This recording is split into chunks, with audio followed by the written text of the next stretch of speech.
let's take you through some of the key highlights. This is a very short, less than 1 hour, just about 57-minute speech. Nirmala Sitharaman exuding confidence about being back in July and not really feeling the need to roll out the populist red carpet, Rajdeep.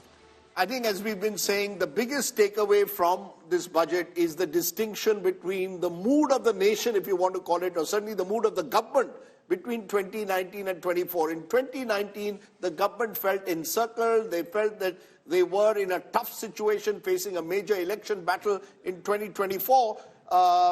In contrast, this appears a far more confident government of its re-election in a few months from now. And I think that reflected in the nature of this budget speech and the Finance Minister's refusal to get caught up in any big bang populist announcements.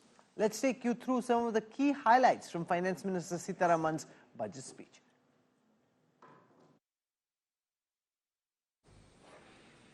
As for tax proposals, in keeping with the convention, I do not propose to make any changes relating to taxation and propose to retain the same tax rates for direct and indirect taxes, including import duties. However, certain tax benefits to startups and investments made by sovereign wealth or pension funds, as also tax exemption on certain income of some IFSC units, are expiring on 31/3/2024. To provide continuity in taxation, I propose to extend the date to 31/3/2025. The success of organizing G20 meetings in 60 places presented diversity of India to global audience. Our economic strength has made the country an attractive destination for business and conference tourism. Our middle class also now aspires to travel and explore. Tourism, including spiritual tourism, has tremendous opportunities for local entrepreneurship. States will be encouraged to take up comprehensive development of iconic tourist centers, branding and marketing them at global scale. A framework for rating of the centers based on quality of facilities and services will be established. Long-term interest-free loans will be provided to states for financing such development on matching basis. To address the emerging fervour for domestic tourism, Honourable Speaker, sir, projects for port connectivity, tourism infrastructure and amenities will be taken up on our islands, including Lakshadweep. PM Awas Yojana Gramin. Despite the challenges due to COVID, implementation of PM Awas Yojana Gramin continued, and we are close to achieving the target of 3 crore houses. 2 crore more houses will be taken up in the next 5 years to meet the requirement arising from increase in the number of families. Rooftop solarization and Muft Bijli.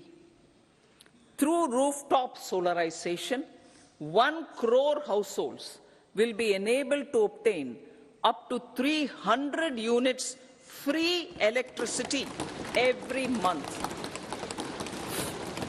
This scheme follows the resolve of Honourable Prime Minister on the historic day of consecration of Sri Ram Mandir in Ayodhya.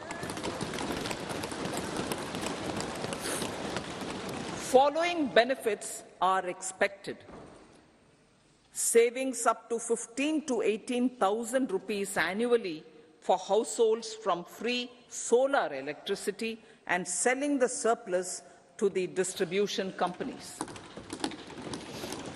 Charging of electric vehicles.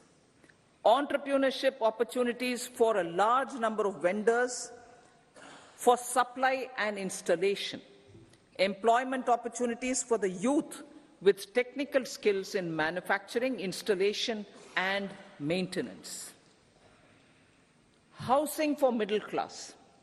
Our government will launch a scheme to help deserving sections of the middle class, and I quote from Honourable Prime Minister's words, living in rented houses or slums or chawls and unauthorized colonies, unquote, to buy or build their own houses.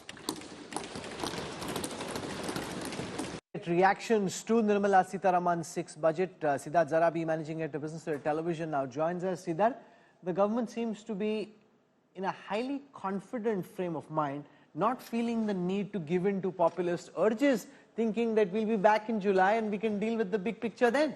Absolutely. And Rahul, to add to that, the roadmap for Viksit Bharat, and I'm wondering whether the July budget will be the occasion when the roadmap for Viksit Bharat will be announced, because as we have seen in the past, that will be where most of the broader vision for 5-10 years will be made out. But I don't know if the panel has discussed, so interrupt me if I go there, but defense sector allocations are the largest at 6.2 lakh crore. Agriculture is the lowest. Roads comes in at 2.58 lakh crore. Let me just give you those numbers, and this to me is one of the biggest headlines at this stage. India has increased its defense budget to 6.2 lakh crore for FY25, almost $75 billion.